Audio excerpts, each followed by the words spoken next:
Sir, ഈ രാഷ്ട്രീയത്തിലെ അതികായകൻ ശരത് പവാറിന്റെ സഹോദരൻ അജിത് പവാർ ഇപ്പോ മരണപ്പെട്ടു. സഹോദരന്റെ മകൻ അജിത് പവാർ മരണപ്പെട്ടു. അദ്ദേഹത്തിന്റെ ഭാര്യ ഇപ്പോ ഉപമുഖ്യമന്ത്രിയായി മഹാരാഷ്ട്രയിലെ. ഈ ശരത് പവാർ NDAയിലേക്ക് പോകുന്നു, അത് ഇന്ത്യ മുന്നണിക്ക് തിരിച്ചടി എന്നൊക്കെ ഉള്ള ഒരു വാർത്തകൾ നമ്മൾ തന്നെ കഴിഞ്ഞ ദിവസം കൊടുത്തിട്ടുണ്ടായിരുന്നു. ഇപ്പോ മഹാരാഷ്ട്രയിൽ പവാറിന്റെ പവർ വല്ലാണ്ടങ്ങ് കൂടുന്നു എന്നാണ് കേൾക്കുന്നത്. എന്താണ് കാരണം? പവാറിന്റെ പവർ കൂടുന്നൊന്നുമില്ല, കുറയുന്നതേ ഉള്ളൂ.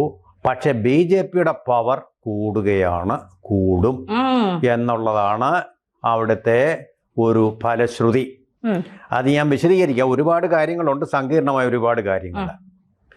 നമുക്കറിയാമല്ലോ, പൂനെയിലെ തദ്ദേശ തിരഞ്ഞെടുപ്പില് ഈ ശരത് പവാറും അദ്ദേഹത്തിന്റെ അനിയന്റെ മകനായിട്ടുള്ള അദ്ദേഹം ചിറ്റപ്പ എന്ന് വിളിക്കുന്ന അജിത് പവാറും തമ്മിൽ സഖ്യത്തിലായിരുന്നു. സഖ്യം ഉണ്ടാക്കിയിട്ട് യാതൊരുവിധ പ്രയോജനവും ഉണ്ടായില്ല, പൊട്ടിപ്പാളീസായി അവിടെ. പൂന എന്ന് പറയുന്നത് ശരത് പവാറിന്റെ തട്ടകമാണ്, അദ്ദേഹത്തിന് ഈസി ആയിട്ട് ജയിക്കാവുന്ന ഒരു തട്ടകമാണ്. BJPക്ക് തിരുവനന്തപുരം എന്ന് പറയുന്നത് പോലെ.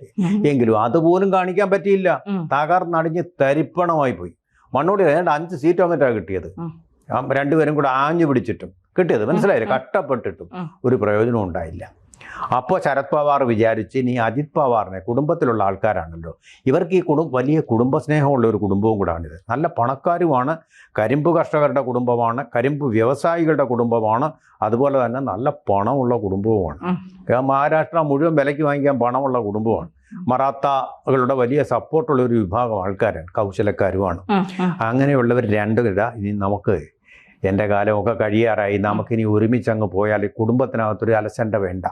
ശരി, അങ്ങനെയാകാം ചിറ്റപ്പ എന്നും പറഞ്ഞാണ് അവർ ഈ കഴിഞ്ഞ തരം അദ്ദേഹത്തിൻ്റെ മറ്റൊരു തട്ടകമായിട്ടുള്ള ബാരാമതി, പതിവായിട്ട് പണ്ട് ശരത് പവാർ ജയിച്ചുകൊണ്ടിരുന്നതാണ് ബാരാമതി കോൺസ്റ്റിറ്റ്യുവൻസിന്ന്.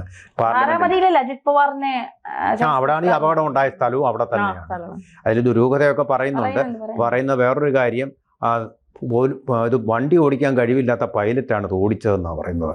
ഓടിക്കാൻ നിശ്ചയിച്ചിരുന്ന പൈലറ്റിനെ മാറ്റി വേറൊരു പൈലറ്റിനെ ആക്കുമായിരുന്നു പറയുന്നുണ്ട്. ഇതൊക്കെ അന്വേഷണത്തിൽ കൂടെ വരട്ടെ. നമ്മുടെ പ്ലാനിങ് നടന്ന് ആസൂത്രിതമായിരുന്നു എന്ന് പറയപ്പെടുന്നുണ്ട്. ആര് ചെയ്തു, എന്ത് ചെയ്തു എന്നറിയില്ല.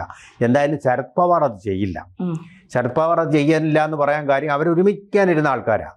ഇനി ഒരുമിക്കുന്നതിന് ആരെങ്കിലും ശരത് പവാർ എന്തെങ്കിലും എതിർപ്പ് പ്രകടിപ്പിച്ചെങ്കിട്ടുണ്ടെങ്കിൽ പിന്നെ എനിക്കറിയാൻ വയ്യ, നമുക്കറിയാം, നമുക്കതിനെക്കുറിച്ച് അറിയാം. Anything is possible. അതാണ്, അങ്ങനെ ഒരു ആർട്ട് ഓഫ് കൺവീനിയൻസ് ആണത്, മനസ്സിലായില്ലേ?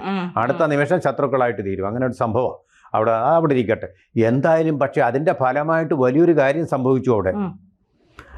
അതും വിമർശിക്കപ്പെടുന്നുണ്ടെങ്കിലും സുനേത്ര ഗുപ്ത എന്ന് പറയുന്ന ശരത് പവാറിന്റെ അല്ല, അജിത് പവാറിന്റെ ഭാര്യ സംസ്ഥാനത്ത് ആദ്യമായിട്ടൊരു വനിതാ ഉപമുഖ്യമന്ത്രിയായിട്ട് ചാർജ് എടുത്തു.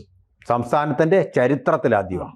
നമുക്കറിയാം സാവിത്രിബായി ഫൂലെ, അതുപോലെ തന്നെ നമ്മുടെ നേരത്തെ ഉണ്ടായിരുന്ന ഒരു രാഷ്ട്രപതി പ്രതിഭ പാട്ടീൽ, ഇവരൊക്കെ മഹാരാഷ്ട്രക്കാർ തന്നെയാണ്. പക്ഷേ മുഖ്യമന്ത്രി പദത്തിലോ ഉപമുഖ്യമന്ത്രി പദത്തിലോ ഇന്ന് വരെ ഒരു സ്ത്രീയും അവിടെ അലങ്കരിച്ചിട്ടില്ല.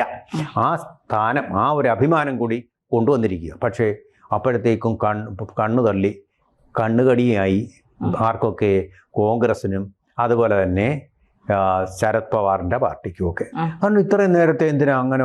മരിച്ചു കഴിഞ്ഞു, ശവമടക്കം കഴിഞ്ഞു, അത് കഴിഞ്ഞ് ഉടനെ ഇങ്ങനെ ചെയ്യാമോ? ദുഃഖം ആചരിക്കണ്ടേ? അവരുടെയൊക്കെ സ്ത്രീ വിരുദ്ധ മനോഭാവത്തിൻ്റെ ലക്ഷണം. സ്ത്രീകൾ ഇങ്ങനെ മരിച്ചു കഴിഞ്ഞാൽ തലയിൽ കൂടെ വെള്ളം ഉണ്ടുവിട്ടുകൊണ്ട് നിത്യ ദുഃഖവുമായിട്ട് ഇങ്ങനെ വൃന്ദാവനത്തിൽ ഇങ്ങനെ വീണ്ടും കല്യാണം കഴിക്കാതെ അലഞ്ഞിരിഞ്ഞ് അടക്കണമെന്നാണ് ഇവരുടെ വിചാരം. ആണുങ്ങൾക്കാണെങ്കിൽ 3-ാം ദിവസം വേറെ കെട്ടുകയും ചെയ്യാം. ഇത് കെട്ടുകയല്ല, മഹാരാഷ്ട്ര ഭരിക്കുക എന്നുള്ള കാര്യമാണ് ചെയ്യുന്നത്. മറുപടി ഞാൻ പറയാം, അതിന്റെ മറുപടി എൻ്റെ കയ്യിലുണ്ട്. മഹാരാഷ്ട്ര ഭരിക്കുക ഒരു പക്ഷേ ഈ അജിത് പവാർ ഏറ്റവും ആഗ്രഹിച്ചിരുന്ന ഒരു കാര്യമായിരിക്കും അത്. തൻ്റെ ഭാര്യ മഹാരാഷ്ട്രയുടെ ഉപമുഖ്യമന്ത്രിയാവുക എന്നുള്ളത്, അല്ലെങ്കിൽ മുഖ്യമന്ത്രി തന്നെ ആവുക എന്നുള്ളത്. അവർ തമ്മിൽ അത്ര നല്ല ബന്ധത്തിലുള്ള ആൾക്കാരായിരുന്നു. അവർ നല്ല ബന്ധം കാത്തിരുന്ന ആൾക്കാരാണ് ഇവർ. പിന്നെ രണ്ടാമത്തെ ഒരു കാര്യം, ഇവർ ഏതെങ്കിലും ആരുടെ പരപുരുഷന്മാരുടെ കൂടെ പോവല്ല ചെയ്തിട്ടുള്ളത്, മഹാരാഷ്ട്രയെ ജനങ്ങളെ സേവിക്കാനുള്ള അവസരം ഉപയോഗിക്കുകയാണ്. അത് നല്ല രീതിയിൽ ഉപയോഗിക്കുക എന്ന് പറഞ്ഞാൽ എന്താ തെറ്റ്? എവിടെയാണ് കുഴപ്പം? ഒരു സ്ത്രീ ഉപമുഖ്യമന്ത്രിയായിട്ട് വരുന്നതിനെ സ്വാഗതം ചെയ്യുകയല്ലേ വേണ്ടത്? BJP അത് സ്വാഗതം ചെയ്തു. അപ്പോൾ തന്നെ ഉപമുഖ്യമന്ത്രിയാകാൻ വലിയ പരിചയമൊന്നും ഇല്ലാത്ത ആളാണ് ഇത്, മുഖ്യമന്ത്രി പദത്തിലോ മന്ത്രി പദത്തിലോ ഇരുന്ന്. പക്ഷേ അവർ MP ആയിരുന്നു, അവർക്ക് രാഷ്ട്രീയമുണ്ട്, രാഷ്ട്രീയം അറിയാം. MP ആയിട്ട് മത്സരിച്ച് രാജ്യസഭ MP ആയിട്ടിരുന്ന ആളാണ്. അസംബ്ലിയിൽ നിന്നുള്ള വോട്ട് കൊണ്ടാണ്, എങ്കിലും രാഷ്ട്രീയം അറിയാമല്ലോ. അങ്ങനെ ഇരുന്ന ഒരാളാണ്. ആ ആളാണ് ഇപ്പോൾ ഉപമുഖ്യമന്ത്രിയായിട്ട് ചുമതലയെടുക്കുന്നത്. അതുകൊണ്ട് ഈ പരിചയമില്ലെങ്കിലും പരിചയസമ്പന്നനായ ഫഡ്നാവിസിൻ്റെ കീഴിൽ അവർക്ക് പ്രശോഭിക്കാൻ തീർച്ചയായിട്ടും കഴിയും. ഇവിടെ വരുന്ന ഒരു പ്രധാന പ്രശ്നം, അടിസ്ഥാന പ്രശ്നം ഇനി അവശേഷിക്കുന്നത് ഈ NCPയുടെ ലയനം നടക്കുമോ? ചിറ്റപ്പനും ചേട്ടൻ്റെ മകനും തമ്മിൽ ഉള്ള പാർട്ടിയുടെ, അദ്ദേഹം പോയി കഴിഞ്ഞു, ആ ലയനം ഇനി നടക്കുക. ലയനം താമസിക്കുമെന്നാണ് ശരത് പവാർ പറയുന്നത്. ലയന നടപടികൾ താമസിക്കും എന്നാണ് പറയുന്നത്. കാര്യം എന്താണ്? കാരണം ഇവർ വിചാരിച്ചത് ഈ പറയുന്ന സുനേത്ര പവാർ എന്ന് പറയുന്ന 62 വയസ്സുകാരിയാണ് അവർ. ആ പവാർ എന്ന് പറയുന്ന സ്ത്രീ പെട്ടെന്ന് മുഖ്യമന്ത്രിയാവുകയില്ല.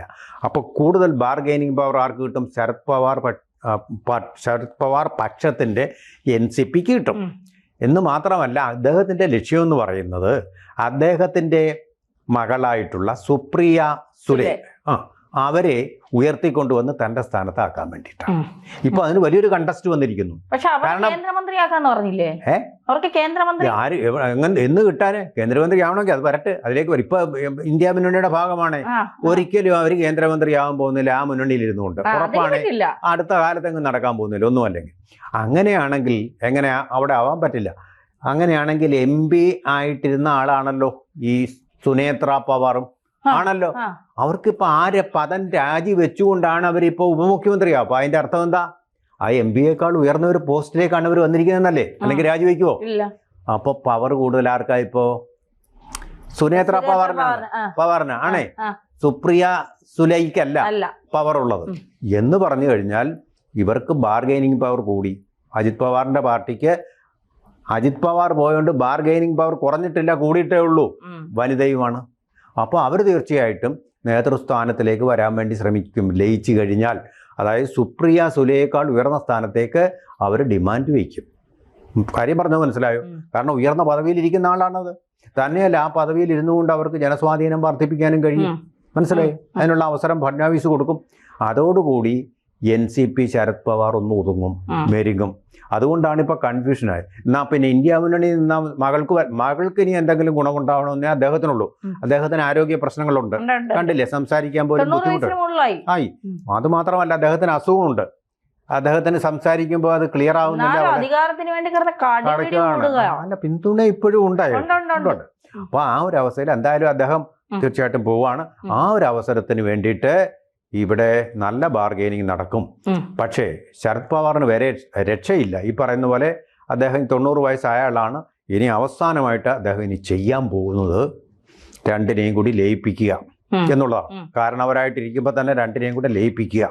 സുപ്രിയ സുലേഖയും അതുപോലെ തന്നെ സുനേത്ര പവാറും ലയിക്കും. എന്നിട്ട് NCP ഒന്നാവും. ആ NCP അങ്ങോട്ട് പോകും, ഇന്ത്യ മുന്നണിയിലേക്ക് പോയാൽ NDA-യിലേക്ക് പോകും. അപ്പോൾ തിരിച്ച് എന്ത് പറയും? BJP-യുമായിട്ട് സഖ്യത്തിലാവും. BJP-യുമായിട്ട് സഖ്യത്തിലാവുന്നതോടുകൂടി BJP-ക്ക് എന്ത് സംഭവിക്കും? BJP-ക്ക് പവർ കിട്ടും, പവറും കിട്ടും, അതിനോടൊപ്പം പവറും കിട്ടും. അതാണ് എൻ്റെ പോയിന്റ്. അത് തീർച്ചയായിട്ടും കിട്ടാൻ പോവുകയാണ്. ഇപ്പോൾ ഉടനെ ഉണ്ടാവില്ല. കാരണം പെട്ടെന്ന് മരിച്ചു കഴിഞ്ഞ ഉടനെ ഇവർ അധികാരത്തിൽ വന്നതിനെ കുടുംബം ഇപ്പോൾ കുറച്ചൊക്കെ എതിർക്കുന്നുണ്ട്. വെറുതെ പറയുന്നതാണത്. വേറെ ഭയങ്കര അടിയായിപ്പോയി. ഇവർ ഉപമുഖ്യമന്ത്രി ആവുന്നു എന്നാണ് BJP എതിർക്കും, തമ്മിൽ അടിക്കുമെന്നാണ് വിചാരിച്ചത്. അത് പൊളിഞ്ഞു. അതിൻ്റെ ഒരു നിരാശയുണ്ട്. ആ നിരാശ കഴിയുന്ന മുറയ്ക്ക് മഹാരാഷ്ട്രയിലെ BJP എന്ന് പറയുന്നത് ഇനി ഒരിക്കലും മറ്റാർക്കും കൈവിട്ടു കൊടുക്കാത്ത അധികാരവുമായിട്ട് അവിടെ തന്നെ. അതാണ് സംഭവിക്കാൻ പോകുന്നത്. കൂടുതൽ വാർത്തകളും വിശേഷങ്ങളും നിങ്ങളിലേക്ക് എത്താൻ ABC മലയാളം സബ്സ്ക്രൈബ് ചെയ്യുക, ബെൽ ബട്ടണും അമർത്തുക.